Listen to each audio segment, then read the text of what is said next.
సంఖ్యాకాండం 35.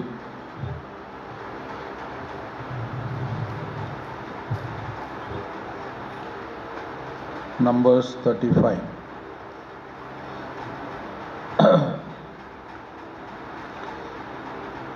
సంఖ్యాకాండం 35.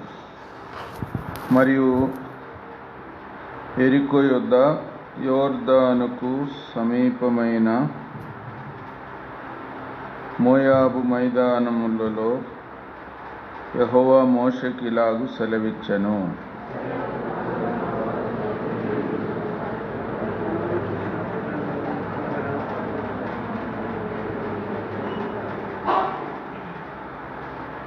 వారి నివసించుటకు ఆ పురములు వారి వగును, వాటి పొలములు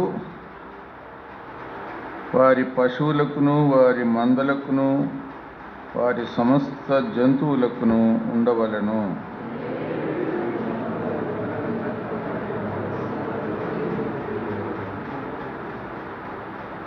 మరియు మీరు ఆ పురముల వెలుపల నుండి తూర్పు దిక్కున 2000 మూరలను, దక్షిణ దిక్కున 2000 మూరలను, పడమటి దిక్కున 2000 మూరలను, ఉత్తర దిక్కున 2000 మూరలను కొలువలను. ఆ నడుమ పురం ఉండవలెను. అది వారి పురములకు పల్లెలుగా ఉండును.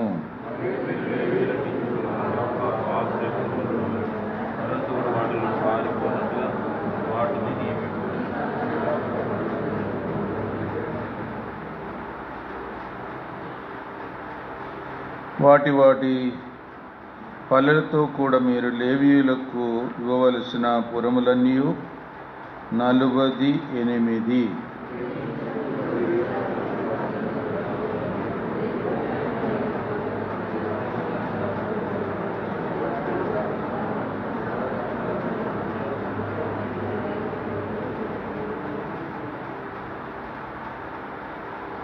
మరియు యెహోవా మోషేకి ఇలాగ సెలవిచ్చెను, నీవు ఇశ్రాయేలుతో ఇట్లనుము,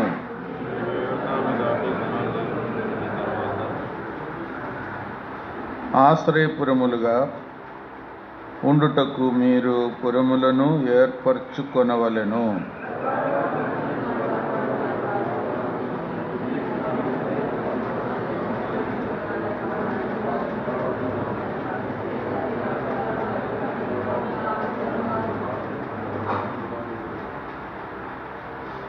మీరు ఇవ్వవలసిన పురములలో 6 ఆశ్రయపురములు ఉండవలెను.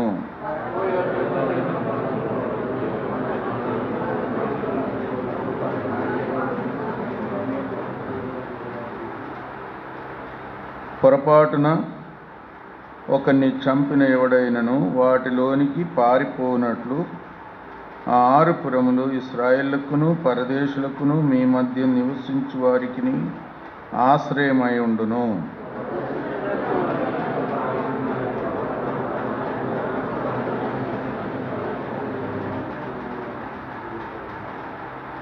ఒకడు చచ్చునట్లు మరి ఒకడు రాతితో వాణ్ణి కొట్టగా దెబ్బ తినినవాడు చనిపోయిన ఎడల కొట్టినవాడు నరహంతకుడగును. ఆ నరహంతకుడు నిశ్చయముగా మరణ శిక్ష నొందును.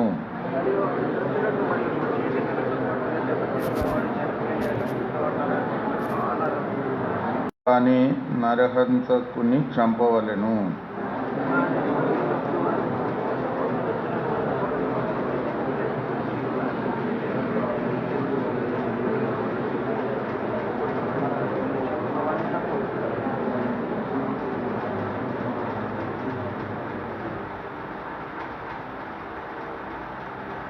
నరహత్య విషయములో ప్రతి హత్య చేయువాడు ఆ నరహంతకుని కనుగొనినప్పుడు వాణ్ణి చంపవలెను.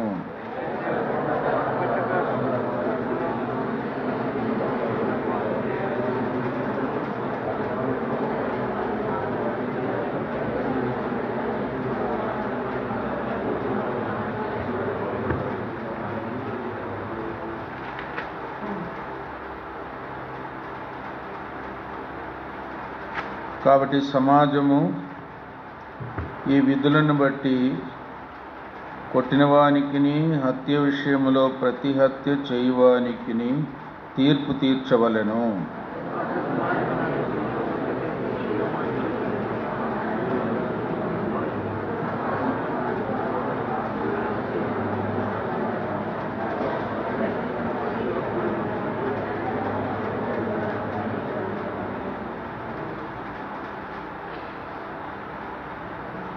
అయితే ఆ నరహంతకుడు ఎప్పుడైనను తాను పారిపోయి చొచ్చిన ఆశ్రయపురం యొక్క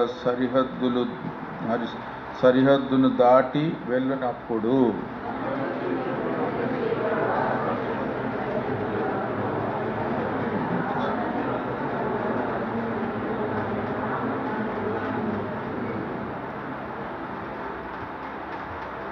ఏలయనగా ప్రధాన యాజకుడు మృతి నొందు వరకు అతడు ఆశ్రయపురములోనే నివసింపవలెను. ప్రధాన యాజకుడు మృతి నొందిన తర్వాత ఆ నరహంతకుడు తన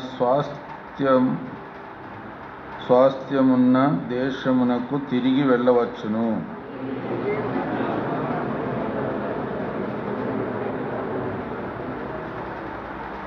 ఎవడైనను ఒకరిని చావగొట్టిన యెడల సాక్షుల నోటి మాట వలన ఆ నరహంతకునికి మరణశిక్ష విధింపవలెను. ఒక సాక్షి మాట మీదనే ఎవనికిని మరణశిక్ష విధింపకూడదు.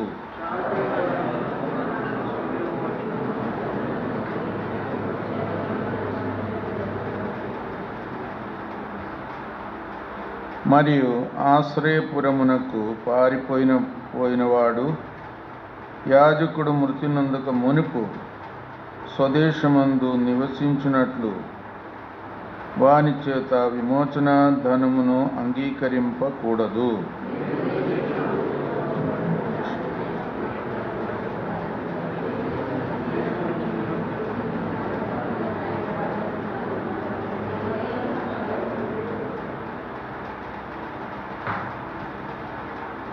మీరు నివసించు దేశమును అపవిత్రపరచకూడదు.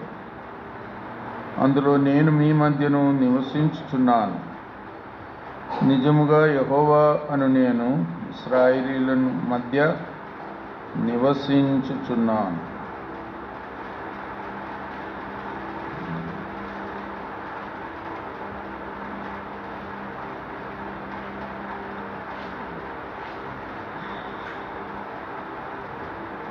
ఇశ్రాయేలీయులకు ఒక్కొక్క గోత్రానికి వారి స్వాస్థ్యము పంచిపెట్టిన తర్వాత ఒక్కొక్క గోత్రం వారు లేవీయులకు కొన్ని పట్టణాలు 48 7వ వచనంలో వచ్చింది. లేవీయులకు ఇవ్వవలసిన పురములన్నీ 48. ఆ పట్టణాలు మాత్రమే కాదు, దాని చుట్టూ కొంత పొలిమర కూడా అప్పగించాలి వారి పశువుల కొరకు. ఎంతైనా దేవుని కొరకు సమర్పించుకున్న వారికి ఇప్పుడు దేవుని ప్రజలు సమర్పించుకోవాలి. దేవుని ప్రణాళిక చూడండి. మొదట దేవుని ప్రజలకు స్వాస్థ్యం, ఆ తర్వాత వారు సేవలో ఉన్న వారికి స్వాస్థ్యం లేదు అన్నాడు. వారికి మీరే మీ పట్టణాల నుండి సమర్పించుకొని వారు నివసించడానికి వారి పశువులకును స్థలాలు ఏర్పాటు చేయాలి. దేవుడు నేర్పేదాన్ని కూడా ఒక విధంగా ఒకరినొకరు ఆదుకునే పరిస్థితి, ఒకరికొకరు సహాయపడే పరిస్థితి, ఒకరితో ఒకరు తమకున్నది కూడా పంచుకునే పద్ధతి. నేర్పుతాడు. స్వార్థపరమైన జీవితం కాకుండా జీవించడం దేవుని ప్రణాళిక. ఒక విధంగా శిష్యులకు కూడా ఎవరైనా సేవ చేస్తే అది గొప్ప ధన్యత అని ప్రభువు కూడా చెప్పినాడు. ఒక గిన్నెడు చన్నీళ్ళు ఇచ్చినా కూడా బహుమానం పోగొట్టుకోరు కదా. మత్తయి సువార్త 10. శిష్యుడని చెప్పి ఎవరికైనా, లేకుంటే నీతిమంతుడని ఎవరికైనా ఏదైనా సేవ చేస్తే వారికి బహుమానం తప్పకుండా ఉంటుంది. ప్రభు అలాగ తన ప్రజలను కూడా ప్రోత్సాహపరిచాడు, శిష్యులను కూడా ఒక విధంగా ఆదరించాడు. వారు ఎక్కడికి పోయినా వారికి అన్ని సదుపాయాలు లేకపోవచ్చు, అయినా దేవుని ప్రజలకు ఆ బాధ్యత పెట్టాడు. మత్తయి సువార్త 10 42 చదవండి. 40 నుండే చదవండి. మొదట చేర్చుకోవద్దా? మిమ్మల్ని చేర్చుకున్నవాడు నన్ను చేర్చుకొనును. చూడండి ఎంత గొప్ప ఆధిక్యత. మిమ్మల్ని చేర్చుకున్నవాడు నన్ను చేర్చుకున్నవాడు. ఇంకా నన్ను చేర్చుకున్నవాడు నన్ను పంపిన వాడిని చేర్చుకొనును. వా, నన్ను చేర్చుకున్నవాడు నన్ను పంపినవాని అనగా తండ్రిని చేర్చుకున్నవాడు. అట్లా ఉంటుంది వరుస. ప్రవక్త అని ప్రవక్తను చేర్చుకునివాడు ప్రవక్త ఫలము పొందును. నీతిమంతుడని నీతిమంతుని చేర్చుకునివాడు చూడండి, నీతిమంతుని ఫలం బహుమానం పొందును. మరియు శిష్యుడని ఎవడు చిన్నవారిలో ఒకరికి గిన్నెడు చన్నీళ్లు మాత్రము త్రాగనిచ్చును, వాడు తన ఫలం పోగొట్టుకున్నాడని నిశ్చయముగా మీతో చెప్పుచున్నానని. గిన్నెడు చన్నీళ్ళు. ఎవరో నీళ్ళు అడిగితే పాలు కూడా ఇచ్చింది కదా.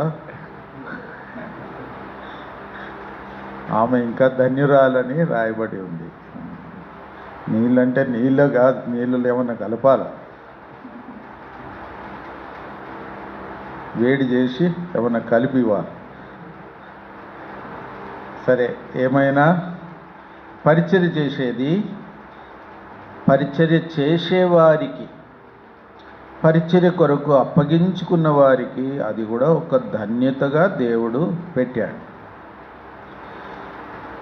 అలాంటి ధన్యత అందరూ పొందాలని, పరిచర్య చేసేవారి ద్వారా కూడా అనేకులు ఇంకా ఆశ్రయించబడాలని దేవుడు ఆ నియమం పెట్టాడు. కాబట్టి అది గొప్ప ధన్యత. మత్తయి సువార్త 25:40 అల్పులైన ఈ సహోదరులు అందుకు రాజు 25:40 మిక్కిలి అల్పుడైన ఈ నా సహోదరులు ఒక్కరికి మీరు చేసితిరి గనుక నాకు చేసి అని నిశ్చయముగా మీతో చెప్పుచున్నాను. మిక్కిలి అల్పులైన వాడికి ఎందుకు ఆ మాట అన్నాడో, మీలో ఘనుడైన వానికి చేస్తే నాకు చేసినట్టు అంటే మనం అందరం అందులో పాస్ అయిపోయేవాళ్ళం. ఇప్పుడు అల్పుడైన వానికి చేస్తే నాకు చేసినట్టు అంటే మనం ఫెయిల్ అయిపోయినట్టే ఉంది. ఎందుకంటే అల్పులంటే అల్పులుగానే ఉంటారు, వాళ్ళకి ఎందుకులే చేసేది, పోటు పెద్ద పరీక్ష.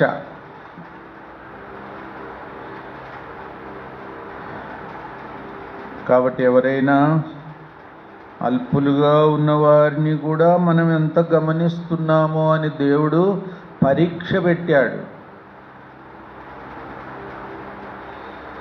ఆ పరీక్షలో పాస్ అయిన వారే ప్రభువుకు చేసినంత ఘనత పొందుతారు.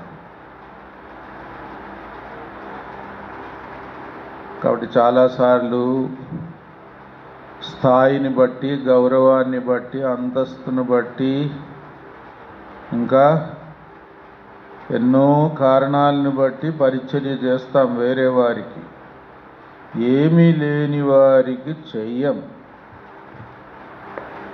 ఏమీ తిరిగి ఇవ్వలేని వారికి అసలే చెయ్యం. మనం ఏదన్నా చేస్తే మనకు వాళ్ళు మళ్ళీ చేయాలి. మనం ఏదన్నా ఇస్తే మళ్ళీ మనకు వడ్డీ కూడా ఇవ్వాలి. అంతేనా? అట్లా ఉంటుంది. అవన్నీ లేకుండా చేయాలి. నిజమైన సమర్పణ, సేవ అనేది ఏది ఎదురు చూడకుండా చేయాలి. ఏది ఆశించకుండా చూడాలి. యోగ్యత కూడా చూడకుండా చేయాలి. సేవ అంటే అదే. లేకపోతే సేవ ఎట్లయితుంది? ఒక విధంగా వ్యాపారం అవుతుంది. నా మందిరమును మీరు వ్యాపార గృహంగా మార్చారు. వ్యాపార గృహమైనా కొంచెం పర్లేదు, కానీ ఇంకోటి ఏంటి? దొంగల గుహగా మార్చారు. అమ్మో! కాబట్టి అలాగ చేయకూడదు. స్వార్థముతో ఏది చేయకూడదు. లాభం కొరకు ఏది చేయకూడదు. ఘనతను బట్టి ఎవరికి ఏం చేయకూడదు. ఘనత లేని వారికి చేయాలి. తిరిగి ఇచ్చేవారికి ఏమి ఇవ్వకూడదు. ఇవ్వకపోయినా పర్లేదు, ఇవ్వని వారికి, ఇవ్వలేని వారికి ఇవ్వాలి. ధన్యత అక్కడ ఉంటుంది. సేవ అలాగుంటుంది. లేకపోతే వ్యాపారం.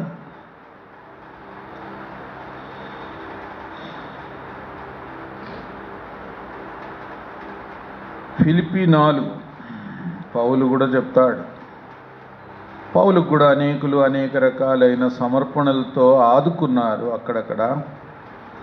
వారి విషయం ఏమంటాడో చూడండి. ఫిలిప్పీ 4:16 ఏలేనగా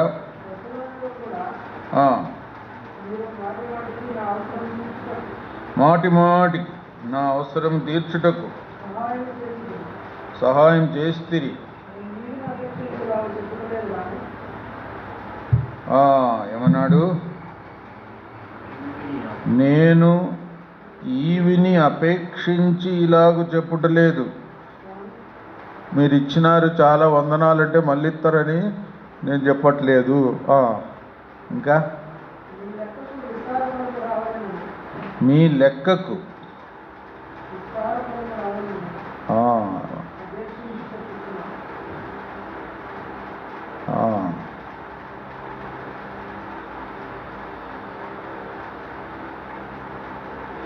మీ లెక్కకు విస్తార ఫలము రావాలని అపేక్షించి చెప్పుచున్నాను. చూడండి, వారికి ప్రతిఫలం కలగాల దేవుని దగ్గర. అందుకే చెప్తున్నాను, కృతజ్ఞత చెల్లించేది కూడా కొన్నిసార్లు మోసకరంగా ఉంటుంది. చాలా వందనాలంటే మళ్ళీ చాలా ఇవ్వండి అని, లేకపోతే చాలా చాలా వందనాలు అంటారు కొంతమంది. చేతులు పట్టుకున్నారంటే వదలరు, ఎందుకంటే మళ్ళీ ఇవ్వాలి. అది కూడా కాదు అని. దేవుని వద్ద నుండి మీకు బహుమానం రావాలి. అంత గొప్ప కారణాలతో ఏదో ఆశించి కాకుండా నా అవసరత తీర్చారని కృతజ్ఞత కూడా అంతగా చెల్లించక్కర్లే. దేవునికి కృతజ్ఞత చెల్లిస్తే చాలు. కానీ వారికి అది ధన్యత అని వారికి తెలియజేస్తున్నాడు. వారి లెక్కలో దేవుని దగ్గర బహుమానం ఉంటుంది అని గుర్తు చేస్తున్నాడు. ఆత్మీయ సత్యాలు వారు నేర్చుకుంటే వారి జీవితంలో ఇంకా అలాగే జీవిస్తారు అని, అనేకులను అలాగా కూడా సిద్ధపరుస్తారని పౌలు ఈ సత్యాలు చెప్తున్నాడు. ఇప్పుడు ఆశ్రయపురం ఎన్ని పట్టణాలు? ఆశ్రయపురం 6 పట్టణాలు ఆశ్రయపురంగా ఉండాలి. యోర్దాన్ ఇవల 3, యోర్దాన్ అవతల 3. ఎవరైనా పొరపాటున ఎవరినైనా చంపితే కావలసుకొని కాకుండా, పగబట్టి కాకుండా, కోపముతో కాకుండా, చంపాలని కాకుండా పొరపాటున ఏదన్నా జరిగితే వారు ఈ ఆశ్రయపురములో పోయి దాక్కోవచ్చు. అందుకే 6 ఆశ్రయపురాలు నియమించండి అని ప్రభు ఆజ్ఞ ఇచ్చాడు. ఒకవేళ కావలసుకొని చంపినవాడు, కోపముతో కొట్టి చంపినవాడు అక్కడ పోయి దాక్కున్నా కూడా వానికి మరణశిక్ష విధించాలి. పొరపాటున తెలియక చంపిన వ్యక్తి ఆ పట్టణంలో పోయి అక్కడే ఉండాలి, బయటికి రాకూడదు. ఎప్పటి వరకు రాకూడదు?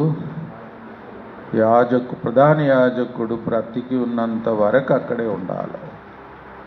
అప్పుడున్న ప్రధాన యాజకుడు చనిపోయిన తర్వాత ఒక టైం లిమిట్ పెట్టాడు. ఆయన పూర్తిగా బయటికి తన ఊరికి రావచ్చు. ప్రధాన యాజకుడు యేసు ప్రభు వారికి సూచన. ఆశ్రయపురం కూడా యేసు ప్రభు వారికి సూచన.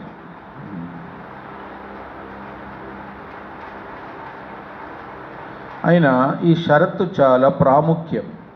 పొరపాటున కావలసుకొని కాకుండా చంపిన వ్యక్తి కొరకే ఆశ్రయపురం.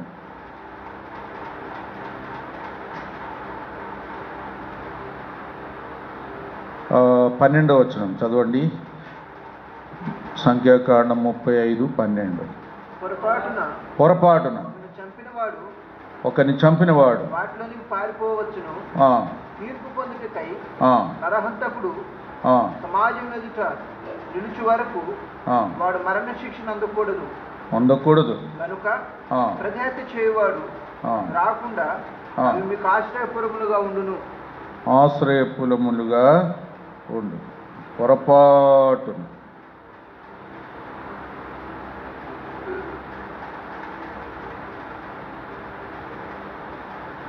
పొరపాటునంటే కావలసుకొని కాకుండా, చంపాలని కాకుండా, ఏదైనా పొరపాటైతే కోపము లేకుండా, ద్వేషము లేకుండా, పగ లేకుండా ఏదో జరిగితే, ఇంకొక వ్యక్తి మరణం అయ్యేటట్టు ఏదన్నా పరిస్థితి జరిగితే ఆ వ్యక్తికి ఆశ్రయం. కావలసుకొని చంపేవారి కాదు. కోపముతో ఎవరినైనా కొట్టి చంపిన వారికి కాదు ఆశ్రయపురం. కాబట్టి మన జీవితంలో కూడా ప్రభు దగ్గర ఉండే ఆశ్రయం, యేసు ప్రభు బలియాగం ద్వారా మనకు వచ్చిన క్షమాపణ, ఎలాంటి పాపముల కొరకు, ఎవరి పాపముల కొరకు క్షమాపణ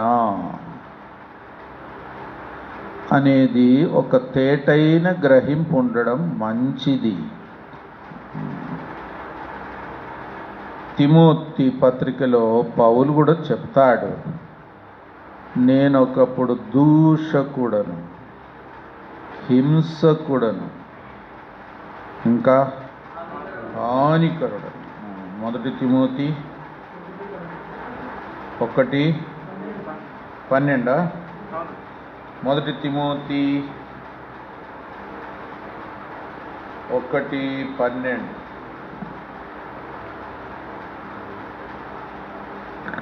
చదవండి.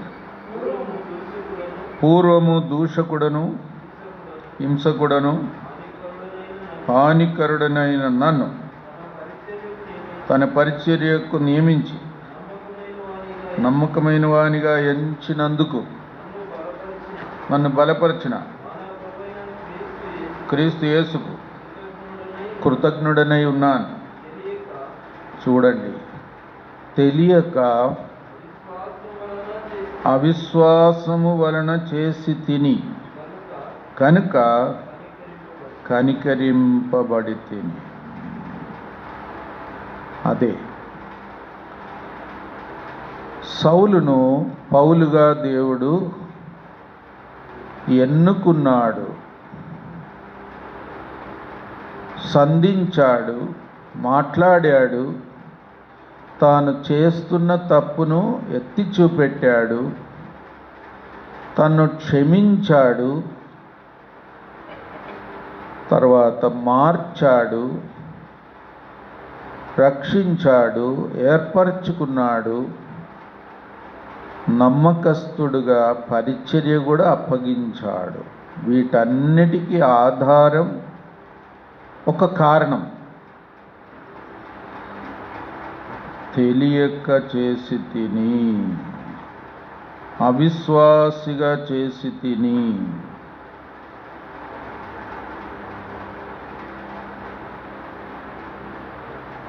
అందుకే కనికరింపబడి తిని. కాబట్టి అదే ఆధారం. ఎవరైతే ప్రభువును, ప్రభు యొక్క మార్గమును, ప్రభు యొక్క నీతిని ఎరగకుండా అజ్ఞానములో, ఎంత జ్ఞానం ఉన్నా అజ్ఞానులే అనుకోండి లోకంలో, ఆత్మీయ జ్ఞానం అనేది ఉండదు. కొన్నిసార్లు ఆసక్తిగా భయభక్తులతో ఉంటారు, కానీ యేసు ప్రభువారిని గూర్చి సరైన తేటైన గ్రహింపు లేకపోతే వారికి యేసు ప్రభు ఎందుకు చనిపోయాడో అది కూడా తెలియదు, క్షమాపణ మార్గం కూడా తెలియదు. ఇంకా వారు వేరే విధములో క్షమాపణ కొరకు ప్రయాసపడతారేమో, అలాగ దొరకదు కూడా.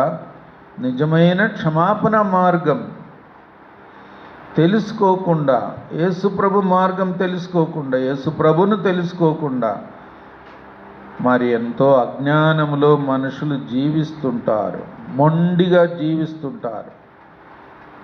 దేవుని కొరకు రోషంగా కూడా జీవిస్తుంటారు. కొంతమంది రోషంగా కూడా తప్పులు చేస్తారు.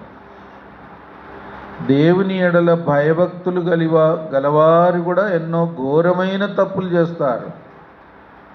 దేవునికి అనుకూలమైందేదో విరోధమైందేదో తెలియక. పౌలు పరిస్థితి మొదట్లో అలాగుండింది. చెరసాల్లో వేయించాడు అనేక మంది దేవుని బిడ్డలను. ఇంకా స్టెఫనును రాళ్ళతో కొట్టి చంపడానికి కూడా ఈయనే ముఖ్యమైన కారకుడు. కొట్టండి అని చెప్పి మీ బట్టలు ఇక్కడ పెట్టండి అన్నాడు. నేను కావలి కాస్తాను. కాబట్టి అంత ఘోరమైన పని చేయడానికి కూడా పూనుకున్నాడు.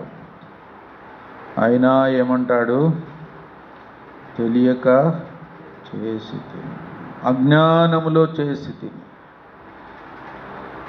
దైవ జ్ఞానం లేకుండా చేసి తిని, రక్షణ మార్గం తెలియకుండా చేసి తిని, యేసుప్రభు ఎవరో తెలియకుండా యేసుప్రభు నామమును నమ్మిన వారిని హింసించి తిని, యేసుప్రభుని నమ్మిన వారు తప్పు చేస్తున్నారని వారిని హింసించి తిని, ఇది ధర్మశాస్త్రానికి విరోధమని తలంచి చేసి తిని, ఇది దేవునికే విరోధమని అనుకొని చేసి తిని ఎన్ని పొరపాట్లు చేశాడో, ఎన్ని తప్పుడు తలంపులతో జీవించాడో. ఒకరోజు వాటన్నిటినీ దేవుడు తలక్రిందులుగా చేసి చూపెట్టాడు.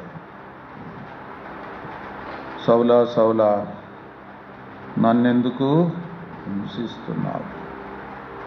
నువ్వెవడో ప్రభువా అంటే, నువ్వు హింసించుచున్న యేసును నేనే అన్నాడు. పరలోకము నుండి యేసు ప్రభు మాట్లాడుతున్నాడు, వెలుగుగా మాట్లాడుతున్నాడు, సూర్యుని కంటే తేజస్సు గలవాడుగా మాట్లాడుతున్నాడు. నన్నెందుకు హింసిస్తున్నావని దేవుడే అడుగుతున్నాడు. ఇంకేమంటాడు? అప్పుడు తప్పు తెలుసుకొని, తప్పులు ఒప్పుకొని, మనసు మార్చుకొని క్షమాపణ కొరకు వేడుకున్నాడు. బాప్టిజం కూడా తీసుకున్నాడు. కాబట్టి అజ్ఞానములో చేసేది ఎంతో ఘోరమైన విషయాలు ఉంటాయి. ఆ అజ్ఞానం కూడా దేవుడు అజ్ఞానంగా ఎంచి వారిని కనికరించడానికి ఆధారం అదే. ఒకవేళ తెలుసుకొని మరి కావలసుకొని తెలిసి తప్పు చేస్తే అది చాలా ఘోరమైన తప్పు అవుతుంది. అది మన తలంపు. ఆశ్రయపురం అంటే తెలియక చేసిన వారికి, కావలసుకొని కాకుండా ఏదైనా ప్రమాదం, మరణాపాయం ఎవరికైనా కలుగజేస్తే వారికి దాక్కోవడానికి ఆశ్రయపురం. కాబట్టి అది మనం చాలా జాగ్రత్తగా గమనించుకోవాలి. మనం కూడా ఒకప్పుడు తెలియకుండా ఎన్నో తప్పులు చేసి ప్రభు దగ్గరికి వచ్చాం. ప్రభు మనల్ని క్షమించాడు, చేర్చుకున్నాడు. ఇప్పుడు మనం జాగ్రత్తగా ఉండాలి. ఇప్పుడు మనం కావలసుకొని మరలా తప్పు చేయకూడదు, మరలా పాపం చేయకూడదు అనేది ఒక హెచ్చరిక. ఆశ్రయపురం ద్వారా ఒక విధంగా ఆదరణ, అదే సమయంలో ఒక హెచ్చరిక కూడా ఉంది. తెలియకుండా చేసేవారికి దాక్కోవడానికి ఆశ్రయపురం, తెలిసి చేసినవాడు కావలసి చేసినవాడు అక్కడ వచ్చి దాక్కున్నా కూడా వానికి మరణ శిక్షనే ఉంటుంది. కాబట్టి అది మనకొక హెచ్చరిక. హెబ్రీ 10:26 మనము సత్యమును గూర్చి అనుభవ జ్ఞానం పొందిన తర్వాత బుద్ధిపూర్వకముగా పాపము చేసిన ఎడల పాపమునకు బలి ఇకను ఉండదు.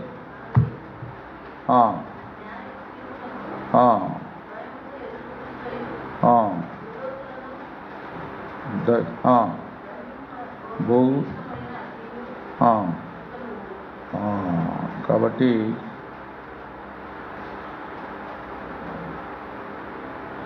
సత్యమును గూర్చి అనుభవ జ్ఞానం పొందిన తర్వాత చూడండి, బుద్ధిపూర్వకముగా పాపం చేసిన ఎడల పాపమునకు బలి ఇకను ఉండదు. అంటే యేసు ప్రభు బలి ద్వారా అలాంటి వారికి క్షమాపణ ఉండదు. యేసు ప్రభు బలి అయినది అలాంటి వారి పాపముల కొరకు కాదు. ఎంత జాగ్రత్తగా ఉండాలి. బుద్ధిపూర్వకముగా పాపం చేయడం, ఒక విధంగా అనుభవ జ్ఞానం పొందిన తర్వాత, అంటే రక్షణ పొందిన తర్వాత, పరిశుద్ధాత్మను పొందిన తర్వాత, తప్పులన్నీ ఒప్పుకున్న తర్వాత మళ్ళీ కావలసుకొని పాపం చేస్తే, బుద్ధిపూర్వకంగా పాపం చేస్తే వారి కొరకు మరి ఒక్కసారి యేసు ప్రభు వచ్చి బలి అవ్వడు. యేసు ప్రభు బలి ద్వారా అలాంటి పాపములకు క్షమాపణ ఉండదు. ఇది చాలా గంభీరమైన హెచ్చరిక. హెబ్రీ 6:4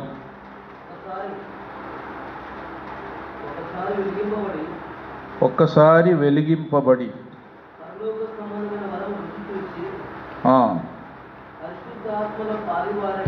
పరిశుద్ధాత్మలో పాలివారై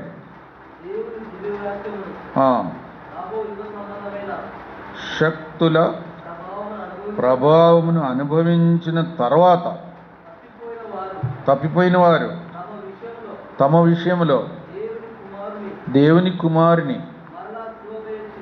మరలా సిలువ వేయచ్చు బాహాటముగా ఆయనను అవమానపరుచున్నారు గనుక మారు మనసు పొందినట్లు అట్టివారిని మరలా నూతన పరచుట అసాధ్యం.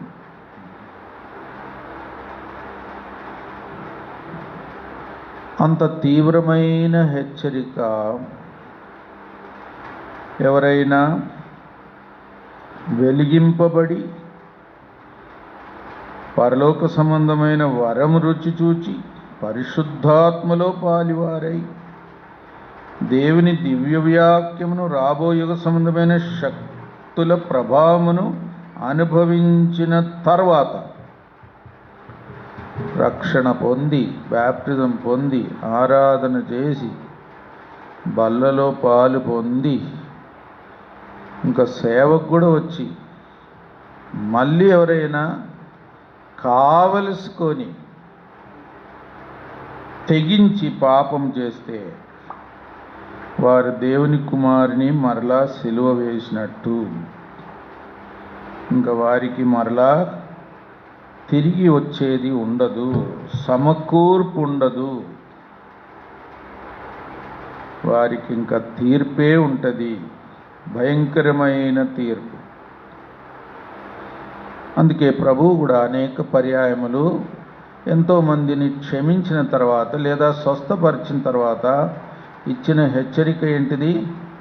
ఇక నువ్వు మరలా పాపం చేయ. బెతస్దా దగ్గర ఉన్న ఆయనతో ఏమన్నాడు? నీకు ఎక్కువ కీడు రాకుండా నువ్వు మరలా పాపం చేయవద్దు. అది ఘోరమైన పరిస్థితి. అది మనకు హెచ్చరిక, అందరికీ హెచ్చరిక. ముఖ్యంగా రక్షణ పొందిన వారికి హెచ్చరిక, ప్రభువుని అంగీకరించిన వారికి హెచ్చరిక. ఇది ఒక విధంగా ఒక కష్టతరమైన అంశం. యోహాను కూడా దీని గురించి వివరిస్తాడు తన పత్రికలో. చూడండి, 1 యోహాను పత్రిక 5వ అధ్యాయం. 1 యోహాను పత్రిక 5వ అధ్యాయం 16వ వచనం. తన సహోదరుడు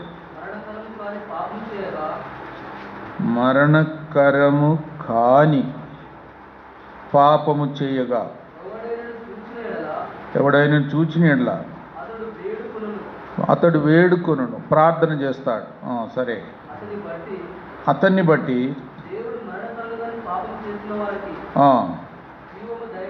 జీవం దయచేయను. మరణకరమైన పాపము కలదు, జాగ్రత్త. అట్టి దాన్ని గూర్చి వేడుకొనవలనని నేను చెప్పుటలేదు.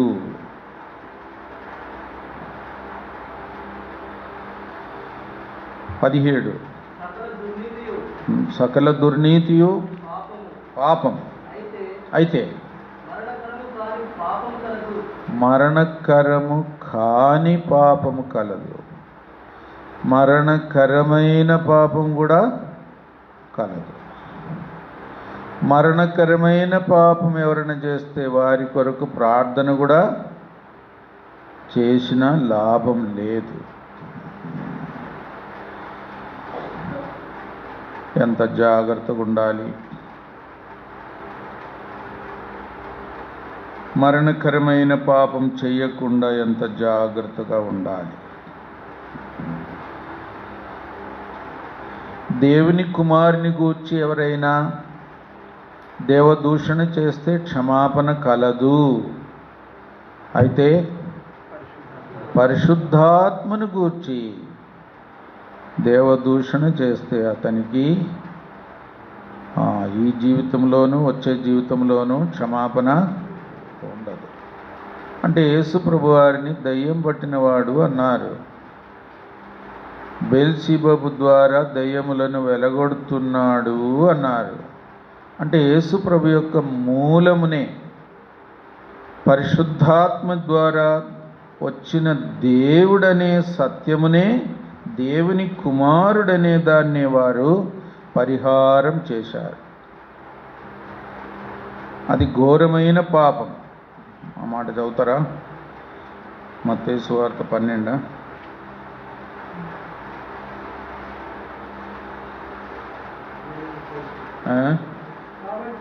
ఎన్నా రెఫరెన్స్ 12:31 మత్తయి సువార్త. ఇప్పుడు చదవండి. కాబట్టి మీతో చెప్పినదేమనగా మనుషులు చేయు ప్రతి పాపమును దూషణయు వారికి క్షమింపబడును గాని ఆత్మ విషయమైన దూషణకు పాప క్షమాపణ లేదు. ఇంకా చదవండి 32. మనిషి కుమారుని మాట్లాడువానికి పాప క్షమాపణ కలదు కానీ పరిశుద్ధాత్మకు విరోధముగా మాట్లాడువానికి ఈ యుగమందైనను రాబో యుగమందైనను పాప క్షమాపణ లేదు. చాలా తీవ్రమైన హెచ్చరిక. ఒక విధంగా యేసుప్రభు దేవుడే కాదు అన్నట్టు చెప్పినట్టు, యేసుప్రభు వారు పరిశుద్ధాత్మ ద్వారా లోకానికి రాలేదు అని చెప్పినట్టు, పరిశుద్ధాత్మ ద్వారానే సూచక క్రియలు చేస్తున్నాడు అని ఒప్పుకొననట్టు, ఇంకా అదే తప్పంటే దయ్యము ద్వారా చేస్తున్నాడంటే రెండంతల తప్పు. యేసు ప్రభును పూర్తిగా నిరాకరించినట్టు, ఆధారమైన యేసు ప్రభును, రక్షకుడైన యేసు ప్రభును, క్షమాపణకు ఆధారమైన యేసు ప్రభు వ్యక్తిత్వాన్ని, దైవత్వాన్ని, ఆయన క్రియలను అన్నిటినీ తృణీకరిస్తే ఇంకా క్షమాపణ ఎక్కడిది?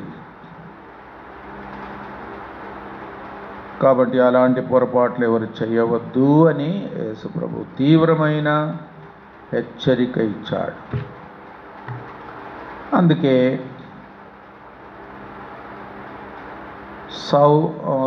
సమూయేలు ప్రవక్త కూడా ఎవరి కొరకో ప్రార్థన చేస్తుంటే దేవుడు చేయొద్దు అన్నాడు. సౌలు. ఆ మాట చదవండి. 1 సమూయేలు. ఎందుకంటే సౌలు ఇంకా సరైన విధంగా మారుమనసు పొందేటట్టు లేడు. మారుమనసు పొందిన నటన, ఇంకా తనకు తప్పులు ఒప్పుకునేది కూడా మోసయుక్తంగా ఒప్పుకుంటున్నాడు. తప్పు చేసినా కూడా తప్పు చెయ్యనట్టే నటిస్తాడు. ఇంకా రాజు అయిపోయాడు, ఇంకేం చేస్తాడు? అలాంటి వ్యక్తి కొరకు ఇంకా ఏడవద్దు అన్నాడు. 1 సమూయేలు 16:1.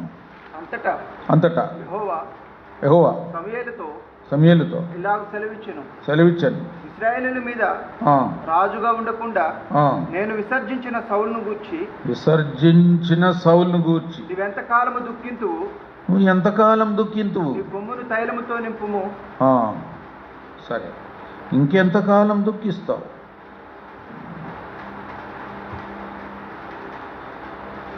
సౌలుకు దేవుడు చెప్పండి తన కృపను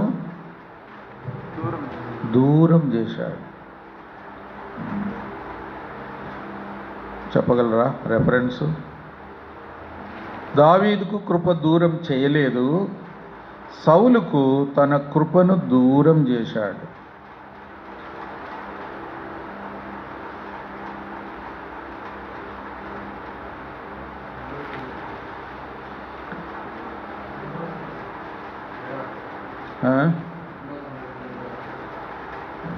గట్టిగా చెప్పండి.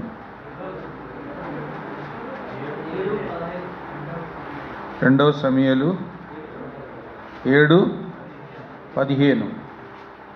2 సమూయేలు 7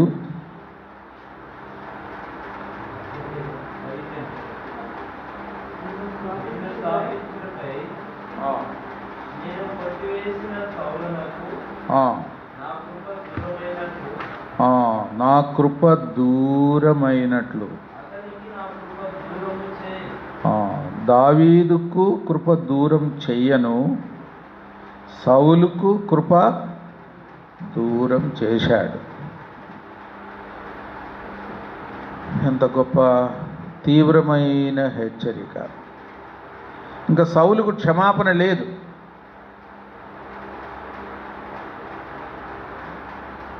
దావీదుకు క్షమాపణ ఉండింది. ఎందుకంటే తన మారుమనసు, తన తీర్మానం, తన పశ్చాత్తాపం, తన దేవుడు క్షమించేదానికి కూడా విలువ ఇవ్వకుండా మొండిగా మరలా తప్పు మార్గములోనే ఉన్నాడు. క్షమాపణ యొక్క విలువ కూడా, కృప కూడా మరి ఒక విధంగా దుర్వినియోగం చేశాడు. కృపను ఏం చేయొద్దు,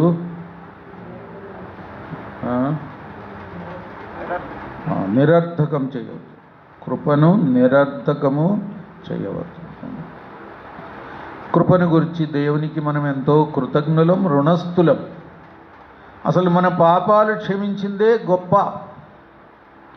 అన్ని పాపాలు క్షమించి మనలను నీతిమంతులుగా తీర్చిందే గొప్ప. ఎవరు చేయలేనిది దేవుడు చేశాడు తన కుమారుని ద్వారా. దాన్ని ఎట్లా నిరాకరిస్తాం? దానికి విలువ ఇవ్వకుండా ఎట్లుంటాం? దాన్ని నిర్లక్ష్యం చేసి, నిరర్థకం చేసి మళ్ళీ పాపం ఎట్లా చేస్తాం? పాపం చేయాలని ఎట్లా అనుకుంటాం? కావలసుకొని ఎట్లా చేస్తాం? అదే తెలియక చేసిన వారికి క్షమాపణ, తెలిసి చేసిన వారికి కాదు. జాగ్రత్త.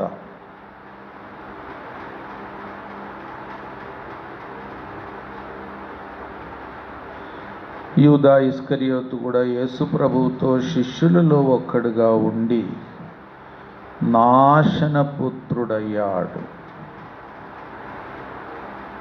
అంటే నరకానికి పోయాడు. నాశనపుత్రుడు.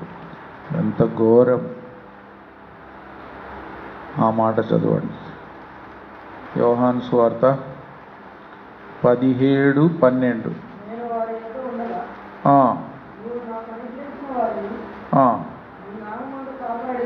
కాపాడి తిని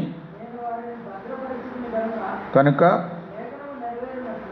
లేఖనం నెరవేరినట్లు నాశనపుత్రుడు తప్ప వారిలో మరి ఎవడునూ నశింపలేదు. మొదటి నుండి సంచి దగ్గర పెట్టుకునేవాడు. ఏం సంచి? భోజనం సంచి కాదు, డబ్బు సంచి. దానిలో నుండి దొంగతనం కూడా చేసేవాడు. ప్రభు అనేక హెచ్చరికలు కూడా ఇచ్చాడు. మీలో ఒకడు నన్ను అప్పగిస్తాడు. నేనా అని అడిగాడు. ఒక సందర్భంలో నువ్వే అని కూడా చెప్పాడు ప్రభు. నువ్వు అన్నట్టే. అయినా కొంచెమైనా మార్పు లేదు, దుఃఖం లేదు, పశ్చాత్తాపం లేదు. మళ్ళీ యాజకుల దగ్గర పోయి మాట్లాడుకొని వచ్చాడు. ఎంత ఇస్తారో వాళ్ళు, ఒకవేళ 20 ఇస్తామన్నారేమో, 20 కాదు 30 అని బేరమాడి వచ్చాడు. ముద్దు పెట్టి అప్పగించాడు. ప్రేమించినట్టే ముద్దు పెట్టాడు, కానీ ప్రేమించనట్టే అప్పగించాడు.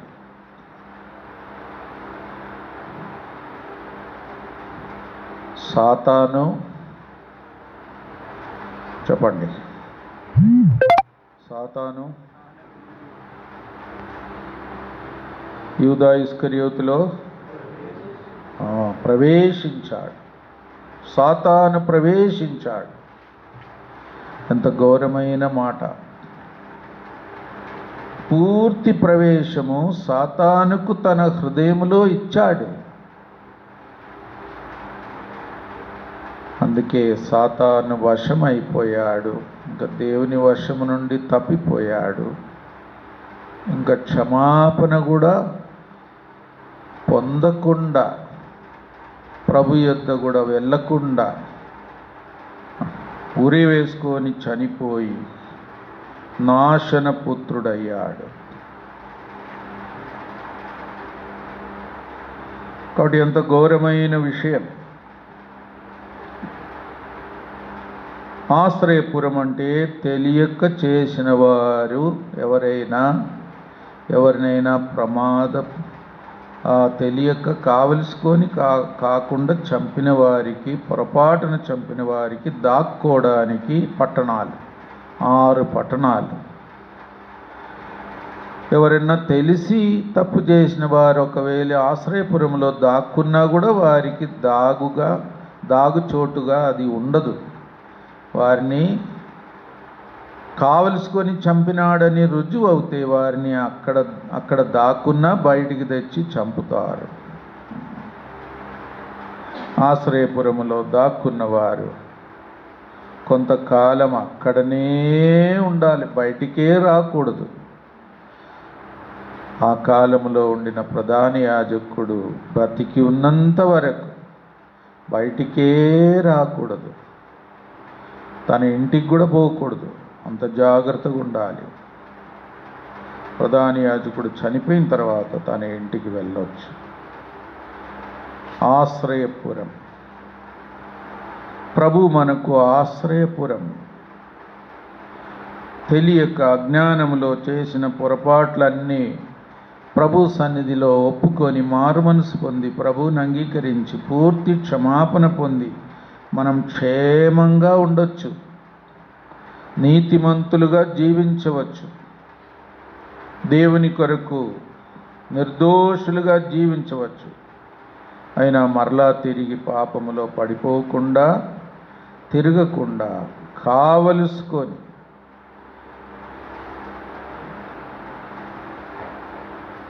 మనస్ఫూర్తిగా ఇష్టపడి కోరుకొని యోచనలు చేసి, ఉపాయాలు చేసి, తంత్రాలు చేసి, చేస్తూ కూడా చెయ్యనట్టు నటన చేసి సైతాను చేతిలో చిక్కి మరలా పాపములో పడిపోయామంటే అలాంటి పాపాలకు ప్రభు బలియాగం ద్వారా క్షమాపణ ఉండదు. భయంకరమైన పరిస్థితి ఎదుర్కోవలసి వస్తుంది. తీర్పు ఈ యుగంలోనూ రాబో యుగంలోనూ ఇంకా క్షమాపణ ఉండదు. తీర్పే ఉంటుంది, శిక్షనే ఉంటుంది. అందుకే దేవుని బిడ్డలు ఎంత జాగ్రత్తగా ఉండాలి. రక్షణ పొందిన వారు ఎంత జాగ్రత్తగా ఉండాలి. దేవుడు నిన్ను ఎట్లా క్షమించాడు, ఎలాంటి పాపములను క్షమించాడు, ఎందుకు క్షమించాడు, క్షమాపణకు ఆధారం ఏంటి అనేది కూడా మనసులో ధ్యానించుకొని మరలా కావలసుకొని పాపం చేయకుండా, మనస్ఫూర్తిగా పాపం చేయకుండా, ఇష్టపూర్వకంగా పాపం చేయకుండా, కుయుక్తితో పాపం చేయకుండా జాగ్రత్తగా ఉండాలి. చేస్తే అలాంటి వాటికి క్షమాపణ ఉండదు. అందుకే గొప్ప హెచ్చరిక ఆశ్రయపురం ద్వారా, అదే సమయంలో గొప్ప ఆదరణ ఆశ్రయపురం ద్వారా. దాక్కోవచ్చు, క్షేమంగా ఉండవచ్చు. యేసు ప్రభు ద్వారా పొరపాటున తెలియక చేసిన పాపాలన్నిటికీ క్షమాపణ పొంది దేవుని బిడ్డలుగా జీవించవచ్చు.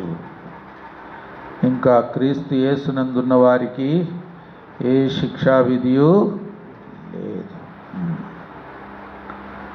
కాబట్టి అలాంటి జీవితమే మనం జీవించాలి. దేవుడు మనకు సహాయపడునుగాక. ఇప్పుడు లోకంలో అనేకులు ఆశ్రయపురములో దాక్కొనకుండా ఉండేవారు ఎందరో ఉన్నారు. ఒకవేళ క్రైస్తవ దేశాల్లో ఆశ్రయపురంలో చేరి మళ్ళీ బయటకు వచ్చిన వాళ్ళు ఉన్నారు. బయట తిరుగుతున్నారు. అలాంటి పరిస్థితి లోకంలో ఉంది. అందుకే తీర్పు, అందుకే శిక్ష.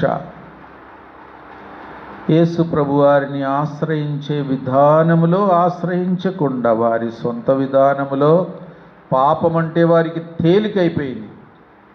యేసు ప్రభు అంటే తేలికైపోయింది. మారు మనసు అంటే తేలికైపోయింది. యేసు ప్రభువులో ఉండే రక్షణను కూడా, ఇంత గొప్ప రక్షణను నిర్లక్ష్యం చేసిన ఎడల ఎలాగూ తప్పించుకోలేరు. రక్షణకు విలువ లేదు. మారు మనసు తర్వాత ఎట్లా జీవించాలో ఆలోచన లేదు, తీర్మానం లేదు. యేసు ప్రభు కార్చిన రక్తానికి విలువ లేదు. యేసు ప్రభు బలి అయిన దానికి కృతజ్ఞత లేదు, సమర్పణ లేదు. పరిశుద్ధమైన జీవితం లేకుండా మరలా పాపములో వెనుకకు తిరగడం ఎంత ఘోరం! ఆ ఘోరమైన పరిస్థితిలో క్రైస్తవ దేశాలు ఉన్నాయి. చాలామంది ఉన్నారు మన దేశంలో కూడా. కాబట్టి ఆ ఘోరమైన పరిస్థితి నుండి దేవుడు తప్పించాలి. అలా ఘోరమైన పరిస్థితిలో ఎవరు వెళ్ళకుండా దేవుడు కాపాడాలి. ఎవరైనా ఇంకా ఆశ్రయపురంలోనికి పోకుండా ఉంటే, బయట ఉంటే వారు ఆశ్రయపురం చేరాలి. కాబట్టి దేవుడు అనేకులను ఆశ్రయపురమైన యేసు ప్రభు దగ్గరికి అనేకులను చేరాల. ఆ ధన్యత అనేకులకు దేవుడు ఇచ్చినట్లు ప్రార్థన చేయండి. ఇంకా మన దేశంలో కూడా, అన్ని దేశాల్లో కూడా ఈ వ్యాధి అరికట్టబడి స్వస్థత కలిగి మరి విడుదల వచ్చినట్లు ప్రార్థన చేయండి. దేవుని కోపం చల్లారినట్లు ప్రార్థన చేయండి. అనేకులు ఆశ్రయపురం చేరినట్లు ప్రార్థన చేయండి. నిర్లక్ష్యత, ఎదిరింపు, వ్యతిరేక భావం, బుద్ధిపూర్వకంగా పాపం చేసేది ఉండకుండా రక్షణ పొంది దేవుని తెలుసుకున్న వారు బహుజాగ్రత్తగా జీవించాలి, పరిశుద్ధంగా జీవించాలి. అలాంటి జీవితంతోనే వారు క్షేమంగా ఉంటారు అని గుర్తు చేయబడ్డాము. కాబట్టి అలాగుండాలి. అది కూడా మనకు కూడా వర్తిస్తుంది. మనం కూడా జాగ్రత్తగా ఉందాము. ఇప్పుడు ప్రార్థనలో వెళ్తాం. ఒక సహోదరుడు మొదలుపెట్టండి, సహోదరులకు కూడా మైక్ ఇవ్వండి.